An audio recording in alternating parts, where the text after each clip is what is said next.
We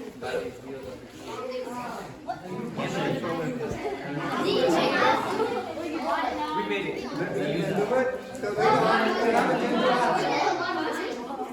Đi đây.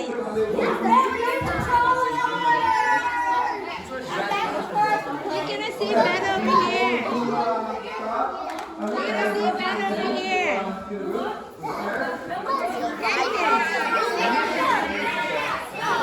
Right here. Hi everyone. We're part of the robotics team in this area, and we're here to demonstrate to you how robotics works. This is our robot, as you can see. It took a lot of time and effort to make it, and it's made out of pure metal. We started from scratch, and this is our journey in robotics. And how many what you're My grade, I'm in 10th grade. I'm a sophomore at Harmony School of Science.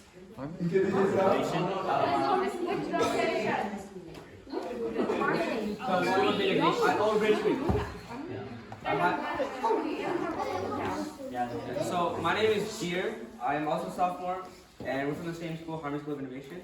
My name is Dhruv. I'm also 10th grader. We're all from the same school. So.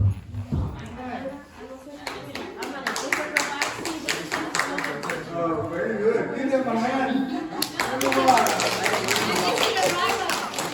Oh, this is the driver. Right here. This is Oh, right did you do yourself as well? Did you do yourself? My name is Sita, and I'm Krishna's mom, pretty much all of their moms, but I'm just a mom. Thank you. Thank you for the opportunity.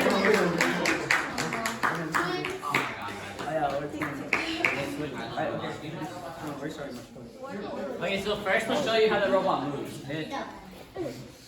Bring over here. Alina, right here. Both of them are. Stop it. Oh, what's in this one? Just switch. Alright? Here, Emma, come here. That's another You one. just stay for this? Okay.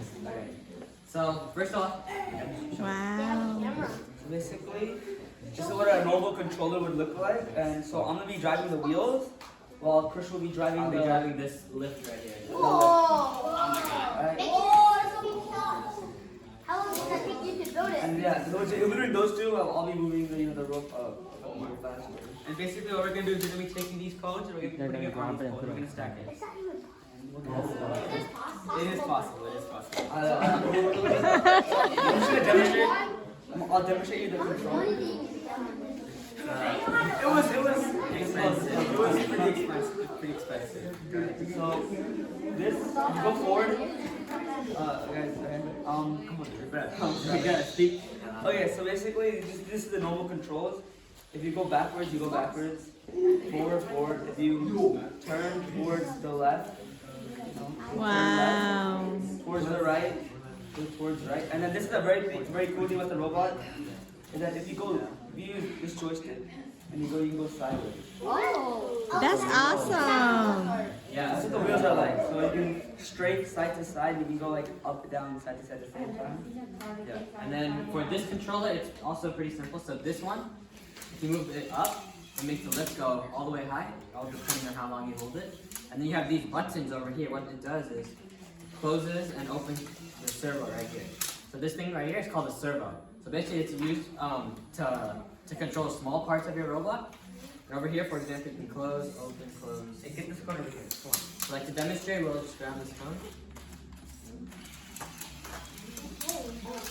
And then you're just gonna drop it in.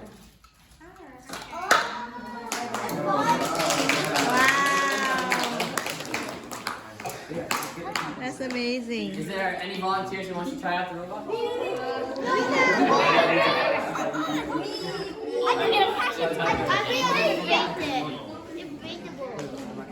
Be brave.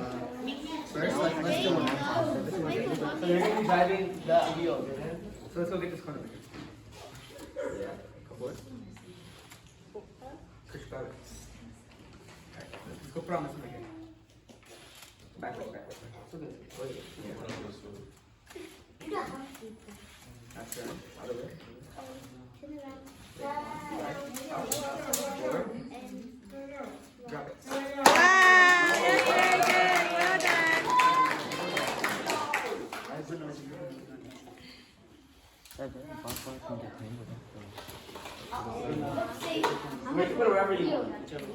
Go get the camera.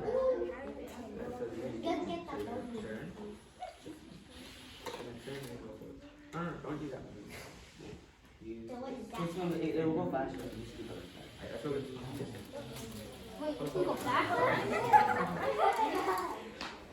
Let's turn around first. Yeah. Oh wait, let's go first.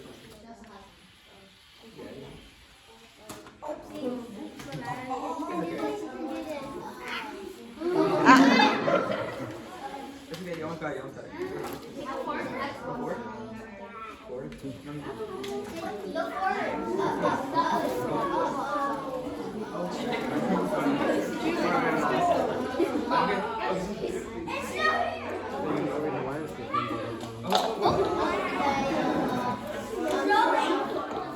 Just a little bit, okay? Just a little bit. Because it's small man, so just a little bit. Got it? Chris, got it? Oh, it's off. Hold up. Did you hit the power button? Hit the power button. Come on. So as you can see, it takes a lot of practice to get this right, but in the end, it's really fun. So the whole challenge of this year is to get these cones onto these poles as fast as possible. So you're supposed to really be speedy. You only have 2 minutes and 30 seconds to stack as many of these as you can. Just like that. Yeah, so we compete in competitions regularly. It's normally throughout the spring, like this time over here, we go to different schools and we compete with different schools to see, you know, who's better for competition.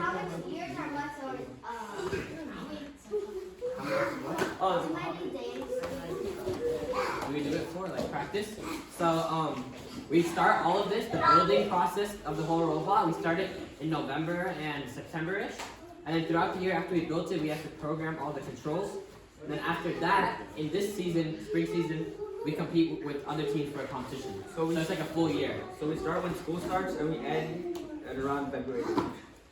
April. Every year. Are they twins? Yeah. Yes. Every year it's a new challenge. So every school year, there's going to be a new challenge. So every year we have to build a new robot and compete again. So this robot is built by scratch. Like every little wheel, everything, they built it from scratch. So the parts. They get the parts, but then there's no instructions, there's nothing. It's all from their brain. Yeah, all we get is just the parts and we have to build whatever we think best suits the challenge. You want extra parts?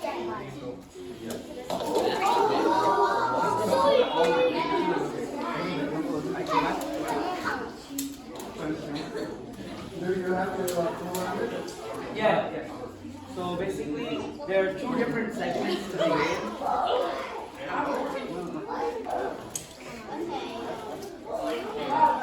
Go slow, go slow.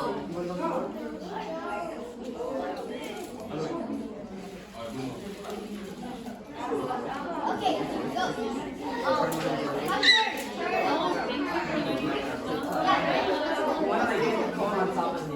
Go for it. Go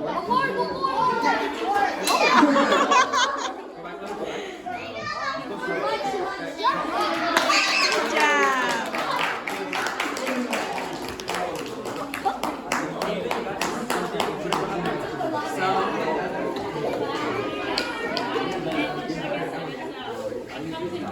Okay. So, but it's already in bed, right? So basically, there's two segments to this competition. One is called the autonomous period, which basically it just means the robot moves by itself. And you have to program the robot before you even come to competition for it to complete the mission by itself. And then the second segment is where you program these controllers so you can control the robot during the game. Oh my god. So can you show us the comment? We don't have enough space for us. Yeah. So normally this is like a mini version of the mat. The mat is actually 6 of these tiles all the way times another 6. So it's like a big, like a room field.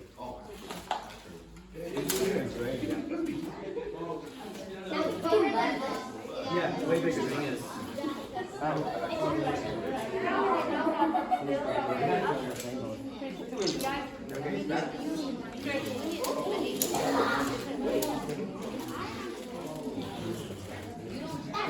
Wow, well done, well done.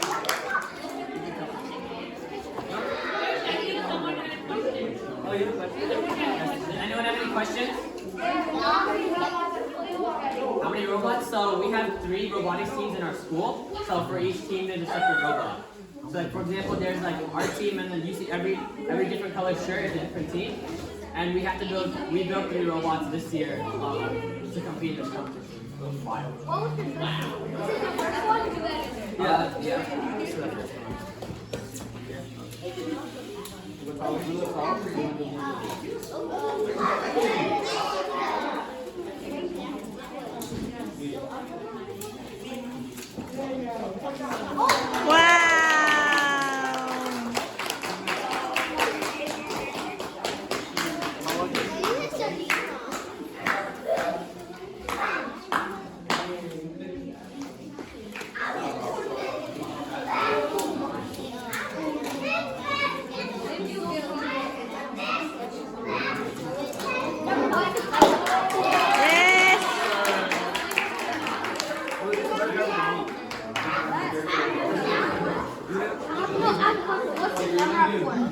So when we're programming it, we use a camera to see these codes, and it's gonna pick up the code. So basically, in the period where we have to program by ourselves and we can't use the controllers, and we're not allowed to use the controllers, the camera helps us detect this code so we know exactly where it is, and then we can pick it up and put it on one of these. Without a controller, so basically, all of these parts, they're able to be controlled by just the code. So if you write a line of code before, you can control the robot without even touching the controller. And we have just one. They all go forward.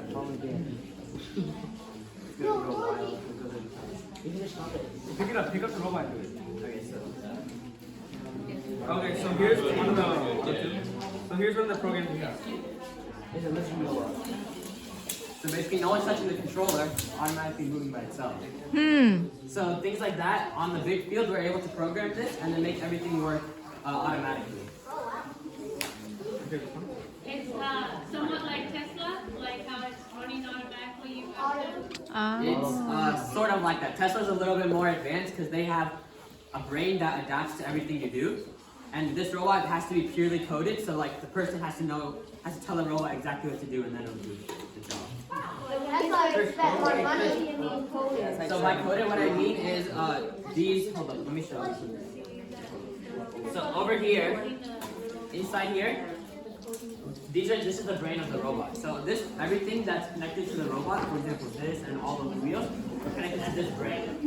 So with this brain on a regular laptop or a computer, you have to open it up like specific code editor and sync all your code into that brain. Yeah, we use a language. So for this specific robotics, we use Java. It's a programming language that can be used to control things that are more hands-on. There's a bunch of other programming languages like Python, JavaScript, C++, yeah.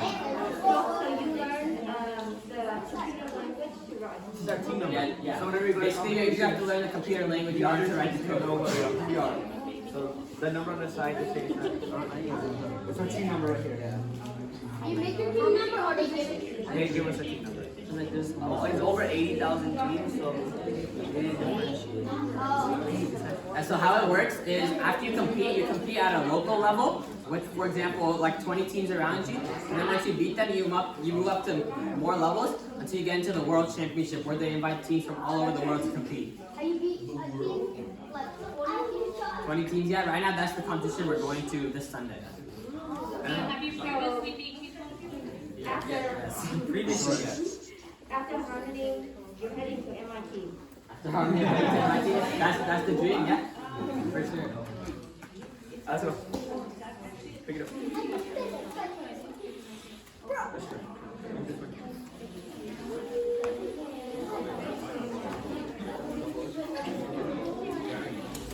Feel free to ask any questions if you have any.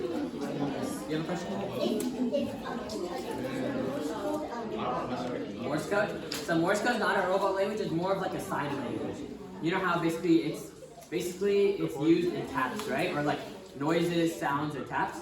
So Morse code can be used to transmit over long distances. So for example, if like someone's all the way over there, and I just do like a dot and a sound, then they can be able to understand what to say. Have you won any competitions? Yeah, so we've been doing robotics as a team for 7 years together. We started off with the little robots that are Lego. So basically there's a small version of this. You make a Lego robot with a small brain and you compete on like a table field instead of like a floor field. And after that, what you can move on to is this robotics. And us together, I've known all these guys since like 1st grade. So sadly, so we've been competing together in robotics in general for a while. Wow. You're doing a robot too?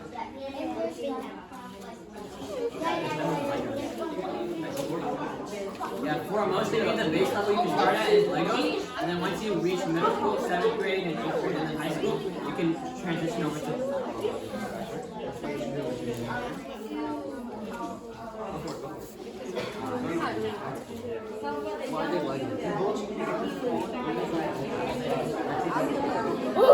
yeah, so if you want to start robotics in general, you can go up to any of your school teams, or if you search up online, First Inspires, it'll bring you to a website where you can start Lego robotics.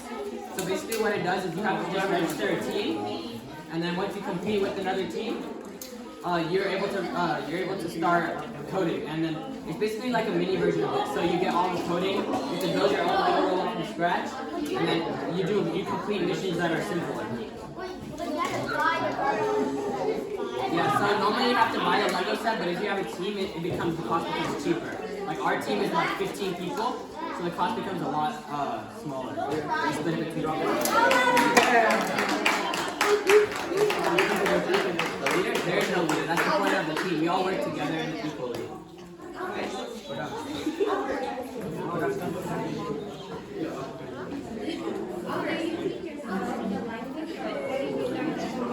So if you want to get into programming, I taught myself my first programming language was Python. So I believe that Python is the easiest programming language to learn because it's closer to English than many of the other languages. But once you understand how the programming languages work, you can easily transition to other ones. So what I did to start is I went online and I simply searched up Python free courses. And then you can watch tons of YouTube videos online and courses that you can get for free to help you learn the language.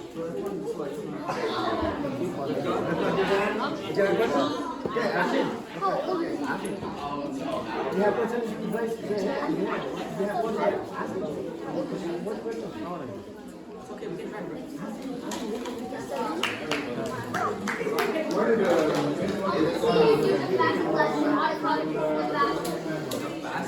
So, if you want to become a team member, the minimum requirement for the Lego robotics is you start in 4th grade, and then once you get to 7th grade, you're allowed to participate in the metal robotics. I think 4 is What's the fastest you can do it? You can do it. Let's go. We're talking 5 months, okay? Let's go. Let's go.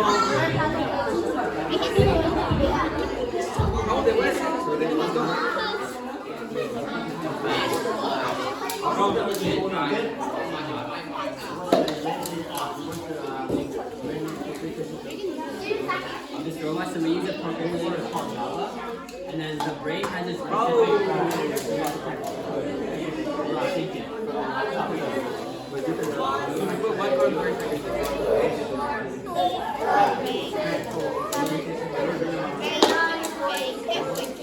the robot, and all the parts of the robot we have to buy one brain.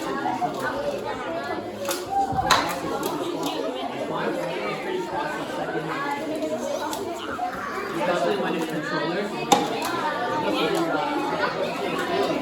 microprocessor speed, I think it's something like 3.8. No, they're working together. Sometimes, like we did before on the first week. Hey, he's not right here. 1 minute 5 seconds. Oh yeah, so the I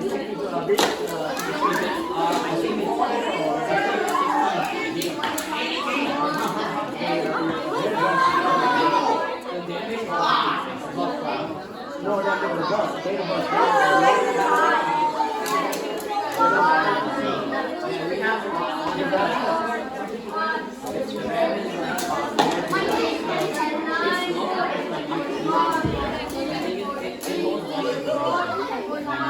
it's What was it?